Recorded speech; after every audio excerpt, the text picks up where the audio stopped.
Looking at our chairman, Marcel, who's standing here looking at me, and I better not say anything wrong tonight. Never do that. Thank you. I got into this race because I don't like the direction that Harrisburg is going, and many of us don't. I have an opponent by the name of Bob Mensch. He has been in the state senate for 5 years. Before that, he was in the state house for 2 years. In my opinion, he's done almost nothing while he's there. I've been a borough councilman in Lansdale for 7 years, the same length of time that Bob Mensch has been in Harrisburg. While he's been in Harrisburg, we've gone from number 4 in job creation in this country to number 47. While I've been in Lansdale Borough Council, we have brought 8 businesses into Lansdale to give people jobs. I want to get to Harrisburg. I want to work with our next governor, Tom Wolf, and he knows how to create jobs. I know how to create jobs. The two of us working together are going to get it done. We're going to bring good manufacturing jobs back into Pennsylvania. We're going to put Pennsylvanians back to work because we have the greatest workforce in the world right here in Pennsylvania. This week I read in the paper that Ohio is touting how they brought 3 good manufacturing businesses into Ohio and put people to work. We can do that right here in Pennsylvania. We must do it in Pennsylvania because people with good jobs where they can afford to raise their families with dignity, feed them, educate their families, and if we can give their children good jobs when they graduate from college, they're going to stay right here. Family structure gets much stronger. It sounds fairly simple. It is fairly simple. It just takes hard work. No one's been doing that work for the last 5 years. So we're going to change things. We're going to get out to Harrisburg. We're going to get it done. Right now, the Marcel Shale natural gas, we've all heard about it. There's no extraction tax. We're the only state in the union that does not charge an extraction tax on their natural gas. That's got to end. We've got to bring the money in. We've got to protect pensions for our state workers. Right now we're told the pension system is in crisis. Well, it's not really. There's some things that have to be done. We can use some of the money from the Marcellus Shale to help out with the pension crisis. We can use money for education. The money that has not been put into education for the last 4 years, the money that's been taken away, that could reap us in the neighborhood of $1 billion a year. These are things that have to be done, and working with Tom Wolf, working with Mike Stack, working with the rest of the state senate, with our great candidates that are running for the state house, we can get it done. We can flip the Senate this year over to Democratic control, working with the Democratic governor. We can change the numbers in the state house, which we have to do. We've got to start swinging. We've got to change the state house and make that a Democratic house. We're going to get things done because we're going to show people that Democrats not only can take control and be the winners in the elections and get the voters out, we're the ones who can govern. We're the ones who can get it done. We've been so proud for the last 2 years of Josh Shapiro and Leslie Richards, what they have done for this county. Well, we can do that in the state house, and we're going to show Pennsylvania that Democrats are a force to be reckoned with, and that we can govern and we can get the job done. Thank you very much.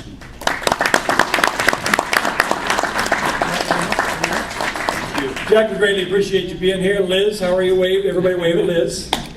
Yeah. I just saw her in Skip Back the other day. The hardest working duo I think we know. We're gonna call on Bob Cresswell from the IBW 380 to talk a little bit about maybe a subject or two. I'd like to put our chairman Marcel Groen on deck, if I may, to say a few words to us as well. But let's start with the IBW 380 and Bob Cresswell. All right, thank you, Kevin. Again, thank you for inviting the IBW here today. We have a great relationship with Kevin Dunbar in Area 4. It really is a great organization. It starts here. You guys understand our issues, and some of the issues we deal with on a daily basis. Prevailing wage being one of them. Also, right to work. Most of you have probably heard about right to work states. We like to call it right to work for less. On average, $5,500 per employee is paid less in a right-to-work state. Also, going to the education system with that, about $2,400 less to each student in that state school. We cannot let that happen. With Tom Wolf coming in, that won't happen. That won't happen in Pennsylvania. It is very important to get out the vote. We are with Wolf and with them. Also, Montgomery County, all the politicians, state, local, it's a big deal. We have many other situations out there. I spoke about Graterford Prison. Some of these prevailing wage contracts going to out-of-state contractors. That is taking your tax money out of our state, and nobody really knows about it. It is organized labor that fights for that. It fights for your rights as well as the employees' rights of every trade. We are here sticking together. We have a great relationship with Area 4. Area 4 is just, you can't say enough about Area 4.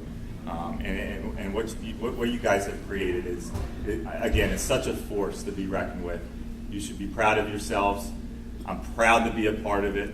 And let's go. Yeah. Thank you, Bob. Thank you very much.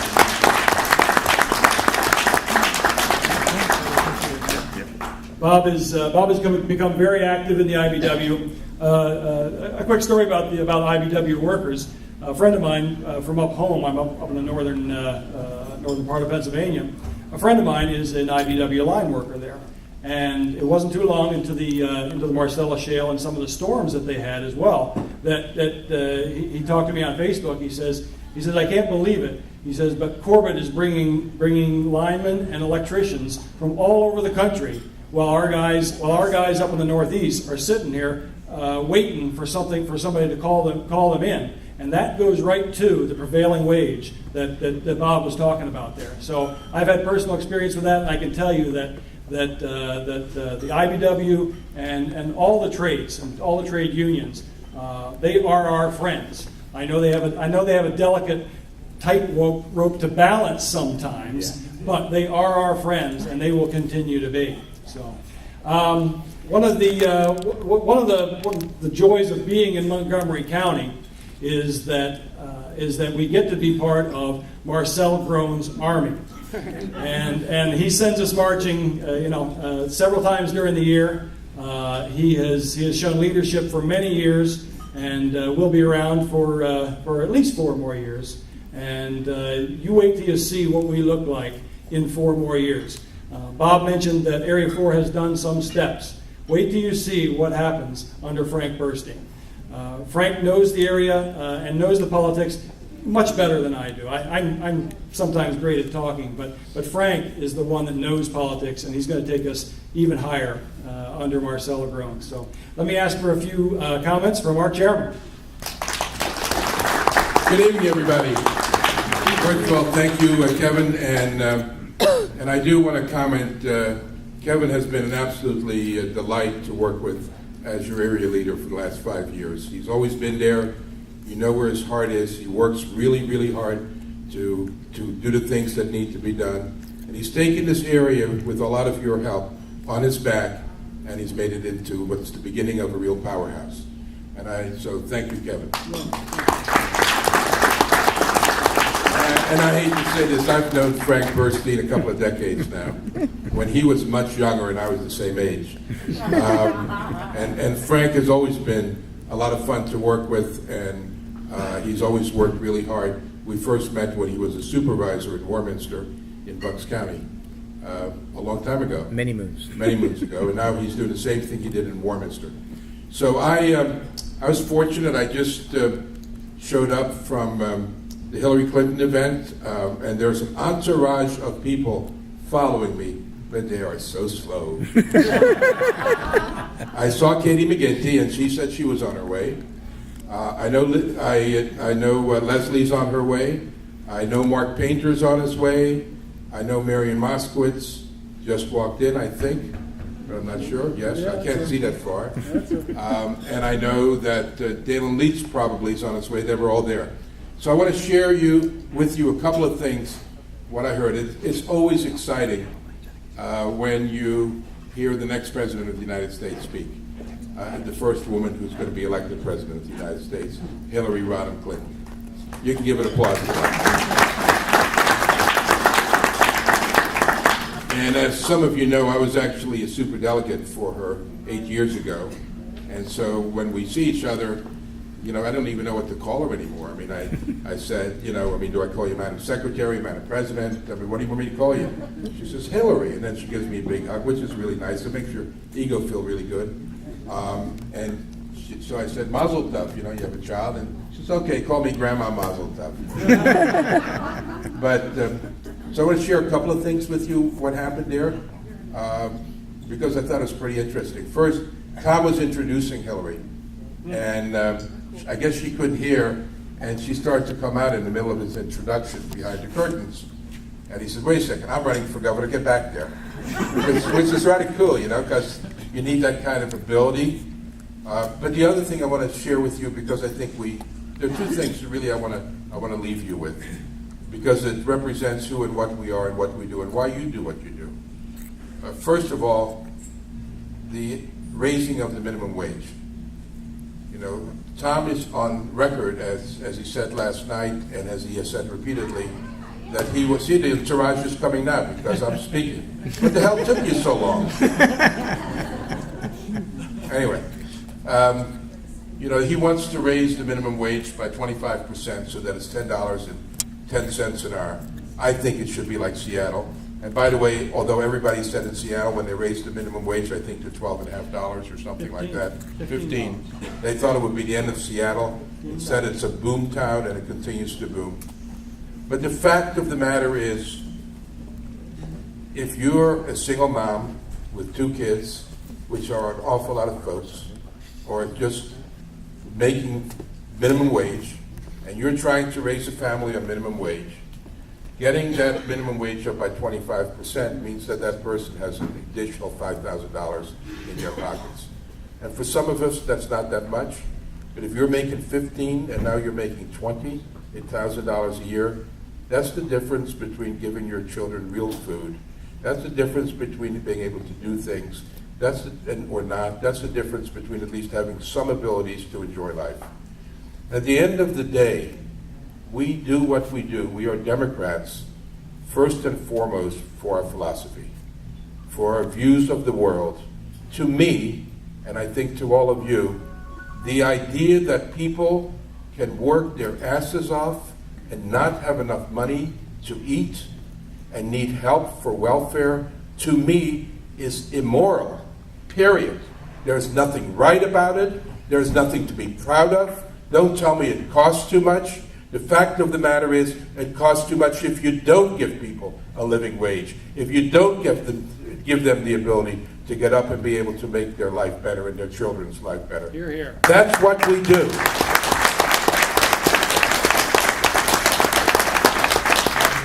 And look, Republicans are not bad folks. I've had a lot of friends who are Republicans, and some have really good hearts. But when it comes down to it, I prefer people over things. I prefer people over corporations. Not that corporations are bad, not that I want to harm them, but corporations are also made of people. I don't want a society in which every single dollar that we add to the GPD goes to people who don't need it, while everybody else continues to struggle. It's not wise politics, it's not wise economics, and frankly, it's not moral. So that's the first reason we do what we do. Secondly, the thing I'm most proud of in this county, we just issued a press release about a registration over the last 20 years. I don't know if some of you saw it. It's a mind-boggling number. We have increased our registration vis-a-vis the Republicans over that 20-year period by 144,000. What that means is that we went from 122,000, where we were down by 110, or 120 at one point, to where today we're up by more than 45,000 registered voters. And the Republicans, while we're going up, the Republicans have lost 13,000. That's because People are listening to what we have to say. People like what we have to say. People like our candidates that we put up. And most importantly, don't ever forget this. We don't do this just so we can win campaigns. We do this because we want our people to govern and to govern well. And thank God that's exactly what they do. We are on the verge of a historic election. Since we had two-term governors in 1970, no incumbent governor has lost in either party. We are about to do that, and we have the ability to do that with astounding numbers. There is only one thing that can stop us, and that is if every single one of us doesn't go out and get their neighbors, their friends, their children, their enemies, I don't care who, and doesn't grab them and say, you got to vote today. People think this election's over. Let me tell you something. It's not. It never is until the last vote is counted. But that is the only thing that can defeat us. That will enable Mark Painter to win, David McKenzie to win, Marion Moskowitz to win, Jack Hansen, Kathy Colzone, Men Freddie, everybody. And remember, not only are they good people, not only are they good candidates, but above all, when they govern, they're going to govern well. Thank you.